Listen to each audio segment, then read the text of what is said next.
Hello dear student, आप सभी का एक बार फिर स्वागत करते हैं अपन इस यूट्यूब चैनल पे। तो आज की इस वीडियो में हम लोग क्लास 10 सामाजिक विज्ञान का 2024 का जो सेट नंबर 5 चला था उसका आखिरी लेक्चर करने वाले हैं। इस वीडियो में आपका जो सेट 5 है ये पूरी तरह से कंप्लीट हो जाएगा। इसके बाद हम लोग सेट 6 को स्टार्ट करेंगे। यदि अभी तक आपने सेट 5 के पिछले सभी वीडियो को नहीं देखा है तो चैनल में जाइए और चैनल में सामाजिक विज्ञान का एक प्लेलिस्ट बना हुआ है, उसमें सभी वीडियो क्रम से हुए हैं। मैंने ऑलरेडी 4 सेट को पूरी तरह से कंप्लीट कराया है, वो भी वीडियो प्लेलिस्ट में है। एक एक वीडियो को आप ध्यान से देख लीजिए, सभी प्रश्न को आप तैयार कर लीजिए। यदि आप चाहते हैं कि 2025 एग्जाम में 90 प्लस स्कोर करना है कम समय में, तो आपको कुछ नहीं करना है। 2024 के जितने भी सेट हैं, सर कितने सेट हैं बाबू? 7 सेट हैं। 7 सेट आपके हैं जिसमें से 5 सेट आपका कंप्लीट हो गया है, 2 सेट और बचा हुआ है।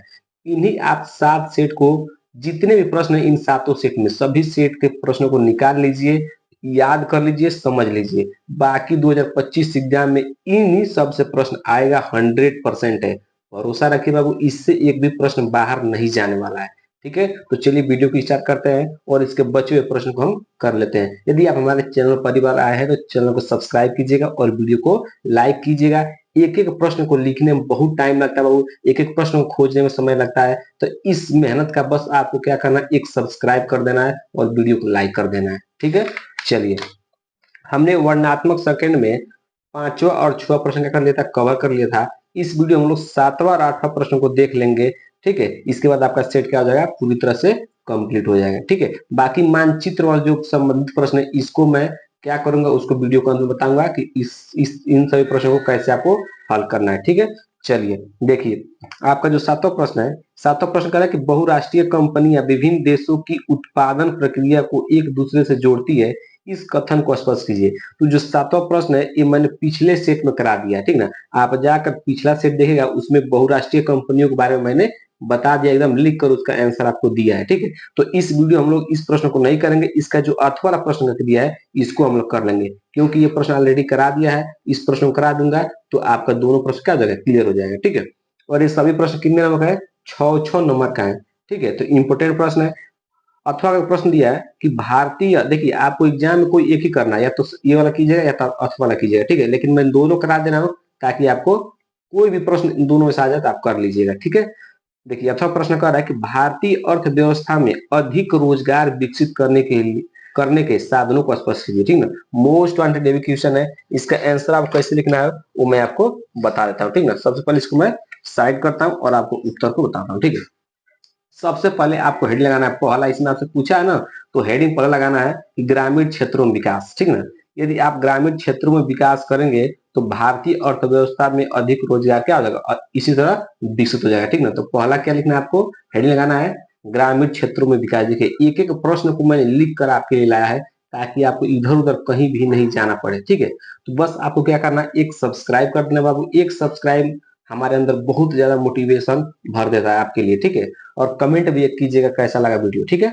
चलिए ग्रामीण क्षेत्रों में विकास। ठीक है, इसमें लिखना है आपको कि ग्रामीण क्षेत्रों में विकास करने से ग्रामीण लोग शहरी क्षेत्र में कम जाएंगे। ठीक ना, यदि आप ग्रामीण क्षेत्रों में ही आप विकास कर लेंगे तो गांव के जो लोग हैं वो शहर में जाहिर सी बात है कि नहीं जाएंगे। ठीक है, और शहरी क्षेत्र में रोजगार के अवसरों पर दबाव कम होगा। ठीक है, तो इस तरह का हो गया ग्रामीण क्षेत्रों में विकास। क्या लिखना है इसमें कि ग्रामीण क्षेत्रों में विकास करने से ग्रामीण लोग शहरी क्षेत्र में कम जाएंगे और शहरी क्षेत्रों में रोजगार के अवसरों पर दबाव कम होगा।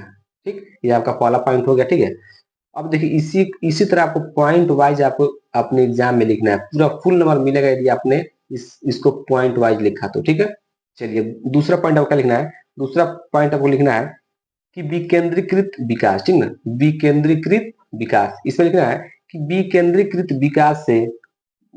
विकास के लाभ सभी क्षेत्रों और खंडों में बराबर तरीके से पहुंचेंगे। किसके द्वारा वो, विकेंद्रीकृत विकास। यदि आप विकेंद्रीकृत विकास करते हैं तो इसमें जो भी विकास होगी उसका लाभ सभी क्षेत्रों में और खंडों में बराबर तरीके से पहुंच जाएंगे। ठीक है, ये आपका वो दूसरा पॉइंट। तीसरा पॉइंट देखिए, तीसरा पॉइंट क्या है आपका, औद्योगिक क्षेत्र को बढ़ावा देना। औद्योगिक क्षेत्र को बढ़ावा देना। इसमें लिखना है कि सरकार ने कई पहल करके औद्योगिक क्षेत्रों को बढ़ावा देने की कोशिश की है। ठीक ना, जो सरकार है औद्योगिक क्षेत्रों को बढ़ावा देने के लिए क्या किया है, बहुत ज्यादा कोशिश की है। ठीक है, आपको औद्योगिक क्षेत्रों के विकास में इतना लिख देना है। ठीक है, बाकी आपको अगला पॉइंट क्या लिखना है, राष्ट्रीय शिक्षा नीति। ये मोस्ट इंपोर्टेंट पॉइंट है, राष्ट्रीय शिक्षा नीति। ठीक ना, आपको 4 ही पॉइंट लिखना है इसमें और पूरा फुल नंबर मिल जाएगा। जैसे मैंने लिखा है, हेडिंग डाल रखा, वैसे ही आपको ब्लैक पेन से और ब्लू पेन से लिखना है अपने एग्जाम में। ठीक है, चौथा पॉइंट क्या है कि राष्ट्रीय शिक्षा नीति मानव संसाधन के सृजन से जुड़ी समस्याओं को दूर करने के लिए बजट में एक नई राष्ट्रीय शिक्षा नीति लाने का प्रस्ताव किया गया है। किसमें बाबू, यदि मानव संसाधन के सृजन से जुड़ी समस्याओं को दूर करने के लिए बजट में एक नई राष्ट्रीय शिक्षा नीति लाने का प्रस्ताव किया गया है। ठीक है, तो इस तरह आपके रहे इस प्रश्न का उत्तर। आप इसका क्या कर लीजिए, स्क्रीनशॉट ले लीजिए और अपने कॉपी पर लिख लीजिएगा। ठीक है, तो इस तरह आपके हो गए ये प्रश्न। क्या था, भारतीय अर्थव्यवस्था में अधिक रोजगार विकसित करने के लिए साधनों को स्पष्ट कीजिए। 6 नंबर का आपका तैयार हो गया यहाँ से। ठीक है, लिख कर याद कर लीजिएगा। ठीक है, अब अगला प्रश्न देखिए, 8वां नंबर प्रश्न है कि भारत में वन्य जीव संरक्षण के उपाय सुझाइए। मोस्ट वांटेड क्वेश्चन है वाला कि भारत में वन्य जीव संरक्षण के उपाय सुझाइए। ठीक है, चलिए इसका उत्तर मैं आपको बता देता हूँ। ठीक है, आपको इसका उत्तर कैसे लिखना है वो आप देखिए। ठीक है, इसमें आपको लिखना है, इसमें लिखना है बाबू कि वन्य जीव संरक्षण को बढ़ावा देने के लिए 3 महत्वपूर्ण कदम है। ठीक है, जो वन्य जीव है उनकी संरक्षण को बढ़ावा देने के लिए 3 महत्वपूर्ण कदम है। पहला है शिकार प्रतिबंध, मतलब यदि शिकार पर हम रोक लगा दें। ठीक, वन्य जीवों के प्राकृतिक आवासों को सुरक्षित रखना। ठीक ना, जो वन में जीव रहते हैं उनके जो प्राकृतिक आवास है उनको क्या करना, सुरक्षित करना, मतलब पेड़ों को न काटना। ठीक है, और राष्ट्रीय उद्यान की संख्या बढ़ाना चाहिए। ठीक ना, और राष्ट्रीय उद्यान का क्या करना चाहिए, संख्या को बढ़ाना चाहिए, हमें अधिक से अधिक पेड़ लगाना चाहिए। ठीक है, अब लिखना है इसमें आगे क्या लिखना है कि वन्य जीवों के संरक्षण के लिए कानून बनाना चाहिए। ठीक ना, वन्य जीवों के जो संरक्षण की क्या करना चाहिए, आपको कानून बनाना चाहिए। ठीक, वन्य जीवों के संरक्षण के लिए प्रजनन कार्यक्रम चलाने चाहिए।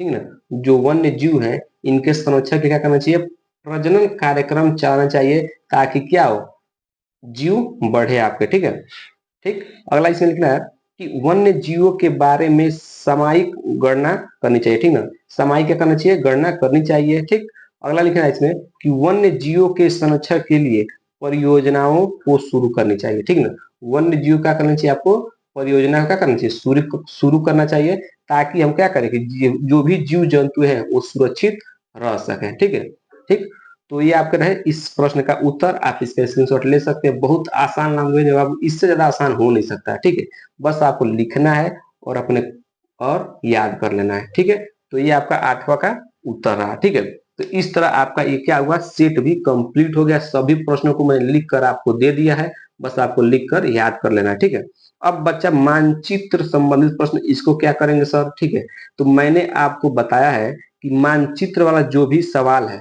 ठीक है, इसको मैं एक वीडियो में ही कवर करा दूंगा। ठीक ना, एक वीडियो आपको दूंगा जिसमें 7 सेट के जितने भी मानचित्र और सवाल है उसको मैं कवर करा दूंगा। आपको टेंशन नहीं लेना बाबू। ठीक है, क्योंकि ये मानचित्र संबंधित सवाल आपसे तभी होंगे जब आपको इसका उत्तर पता रहेगा। जैसे मैं मान लीजिए वो स्थान जहां पूर्ण स्वराज की मांग का प्रस्ताव पारित हुआ था, तो इसका उत्तर पता रहना चाहिए। जब तक आपको उत्तर नहीं पता रहेगा तब तक आप उसको मानचित्र पर कैसे दर्शाएंगे। ठीक है, तो सबसे पहला काम क्या करना है कि सबसे पहले मैं इस सभी प्रश्नों को लिखूंगा, इसका उत्तर लिखूंगा, तब आपको मैं क्या करूंगा, इसको मानचित्र पर दर्शाना सिखा दूंगा। ठीक है, एक ही वीडियो में हो जाएगा, 1 घंटा का वीडियो होगा जिसमें हम लोग सभी सेटों के 7 सेट के जितने प्रश्न उसको एक ही मानचित्र पर दर्शा देंगे। ठीक है, और मानचित्र वाला सवाल मोस्ट इम्पोर्टेंट होता है, इसको आपको बस कर जाना है, नंबर फिक्स होता है, इन्हीं सबसे सवाल आएंगे। ठीक है, आप पिछले सेट उठा देखिएगा, इसमें से कई इतने प्रश्न हैं जो पिछले सेट में आए होंगे। ठीक है, तो आपको टेंशन नहीं लेना है, सब जिम्मेदारी आप हम पर छोड़ दीजिए। मैं जितना करा रहा हूँ बस आप उसको उतना करते चलिए, बाकी 2025 एग्जाम में एकदम मौज काट दिया जाएगा। ठीक है, चलिए मिलते हैं अगली वीडियो में। वीडियो अच्छा लगा तो वीडियो को लाइक कीजिएगा और चैनल को सब्सक्राइब जरूर कीजिए।